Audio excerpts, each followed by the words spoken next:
Indonesia adalah negara tahan banting. Indonesia sudah diuji dengan berbagai persoalan, dari masa kolonial hingga sebelum dan sesudah kemerdekaan. Di era kolonial, Portugis, Inggris, dan Belanda bergantian menjajah kita, menindas, dan merampas semua kekayaan yang kita punya. Kemudian kita sadar untuk berjuang, dan akhirnya berhasil mengusir para penjajah, meskipun dengan menelan jutaan korban. Tetapi Belanda masih ngotot, kemudian melakukan agresi militer pertamanya. Tetap kalah, agresi lagi, kalah lagi.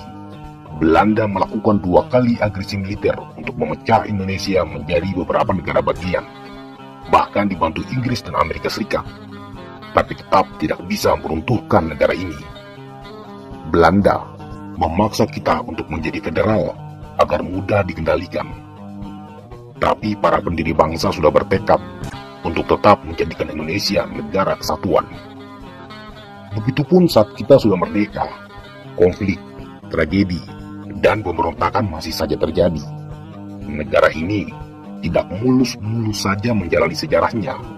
Tidak, kita sudah berkutat dan diuji oleh banyak peristiwa. Pemberontakan PKI di Madiun, Jawa Timur pada tahun 1948 merupakan usaha Partai Komunis Indonesia untuk memperoleh kontrol atas kekuasaan politik, namun gagal setelah terjadi pertempuran dengan pemerintah pusat. Peristiwa PRRI dan Permesta yang berlangsung antara tahun 1957 hingga 1961 di Sumatera Barat dan Sulawesi Utara merupakan pemberontakan yang melibatkan tokoh-tokoh militer dan politik lokal yang menentang pemerintah pusat. Gagal. Pemberontakan DITII pada tahun 1953 di Jawa Barat, Sulawesi Selatan, dan Aceh dilakukan oleh Darul Islam, sebuah gerakan berbasis agama yang menentang pemerintah republik dan bercita-cita mendirikan negara Islam. Gerakan itu gagal juga. Pemberontakan Republik Maluku Selatan atau RMS tahun 1950 di Maluku yang dibantu Belanda sebagai upaya memproklamasikan kemerdekaan negara Maluku Selatan yang tidak diakui oleh pemerintah pusat. Pemberontakan itu ditumpas habis. Pemberontakan Andi Aziz di Makassar tahun 1951 yang melibatkan tokoh-tokoh militer yang menentang pemerintah pusat. Gerakan itu juga gagal. Kemudian yang paling berdarah adalah peristiwa gerakan 30 September PKI tahun 1965 yang berakhir dengan pembunuhan massal terhadap anggota PKI dan simpatisannya yang menelan ribuan korban. PKI gagal dan berhasil ditumpas sampai ke akar-akarnya. Indonesia sudah digembleng habis-habisan oleh banyak pemberontakan. Belum lagi jika kita bicara gerakan perlawanan berbasis kedaerahan seperti gerakan Aceh Merdeka, peristiwa Santa Cruz di Timor Leste yang membuat Indonesia diboikot oleh negara-negara barat, dan perlawanan yang dilakukan organisasi Papua Merdeka. Semua itu tidak menggoyahkan fondasi negara ini. Dari semua peristiwa berdarah itu, apakah Indonesia bubar? Tidak, kita tidak bubar. Kita tetap menjadi satu negara. Coba lihat bagaimana kejamnya kerusuhan Mei tahun 1998 yang berujung pada konflik rasial yang mengorbankan orang-orang keturunan Cina hingga berakhir dengan jatuhnya Orde Baru. Peristiwa berdarah itu adalah cerita yang akan terus dikenang dalam sejarah negara ini. Kemudian pasca reformasi, Indonesia juga masih diuji dengan konflik-konflik primordial seperti konflik agama yang terjadi di Poso dan Ambon Maluku sekitar tahun 1999 sampai 2002. Begitu juga konflik berbasis suku seperti peristiwa Sampit dan Sambas di Kalimantan. Dari semua peristiwa itu, Indonesia tidak bubar, justru semakin kuat, semakin tangguh. Pemilu 2019 adalah salah satu tantangan terbesar dalam perjalanan sejarah kita. Masyarakat terbagi dalam 2 pilihan, 2 kandidat calon presiden yang bertarung kembali setelah sebelumnya juga bertarung di 2014. Saat itu, isu-isu bertebaran berbasis chauvinisme, suku, agama, dan ras.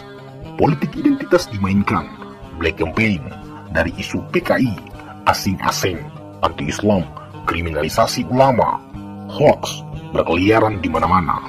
Suasananya panas dengan tensi yang tinggi. Tetapi pada akhirnya, ketika pemilu selesai, para elit kembali berjabat tangan. Koalisi pun dibangun, menyisakan masyarakat yang masih terheran-heran.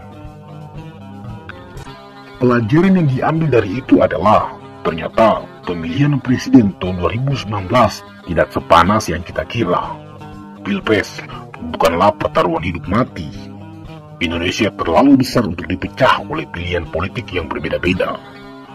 Pun, jika kita melihat sejarah, semua peristiwa politik di Indonesia tidak ada yang sepanas dan sekeras saat pemilu tahun 50-an yang benar-benar pertarungannya adalah pertarungan ideologi.